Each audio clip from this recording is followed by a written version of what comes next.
All right, guys. So we've been talking quite a bit about how the world now hates us. And look, it all happened because Trump basically gave the middle finger to the whole world. I mean, how many times have we gone through the number of policies and treaties he just ripped up because he doesn't give a shit? Take, for example, the Iran nuclear agreement. It was literally working perfectly. We had validation from the International Atomic Energy Agency. They're following it to a T. There's no problems here. Everything's great. Trump ripped that up completely illegally. He just decided to rip it up and get out of get out of what we had to do underneath the deal, what we were mandated by the deal to do, which is basically just don't sanction them and give them back their own money that we had stolen. Okay, that's one example. The Paris Climate Agreement, ripping that up was kind of a big deal as well. My favorite example is the USMCA, which was basically the new NAFTA, which Trump negotiated in his first term. In his second term, he goes in there, he rips up the agreement he fucking made with Canada.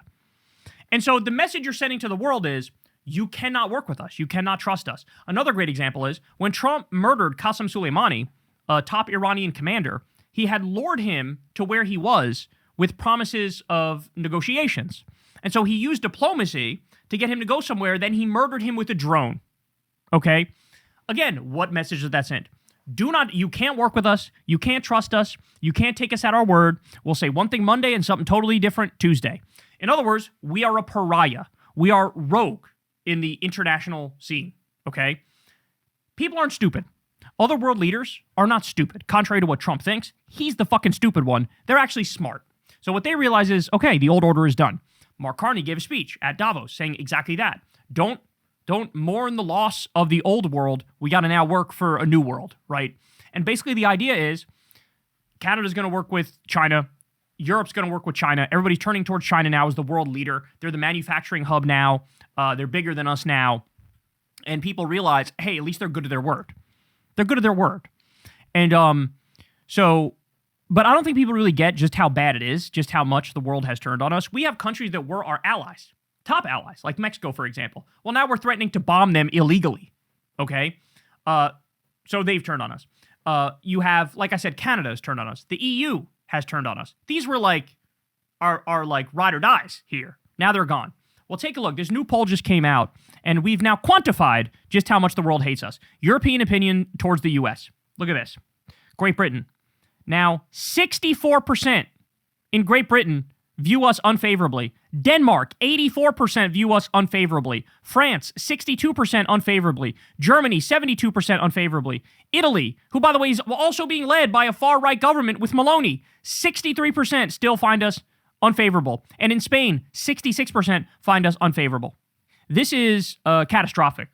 Because now, not only is it, hey, you can't work with us when it comes to foreign policy, now it's also the world's going, all right, we're got to be done with the dollar. So now countries are slowly but surely dropping U.S. treasuries. Eventually, I think they're going to hop off the dollar as the world reserve currency. And at that point, we're just cooked. This country is going to see a crisis the likes of which we've never actually fucking seen. And that's where we're heading.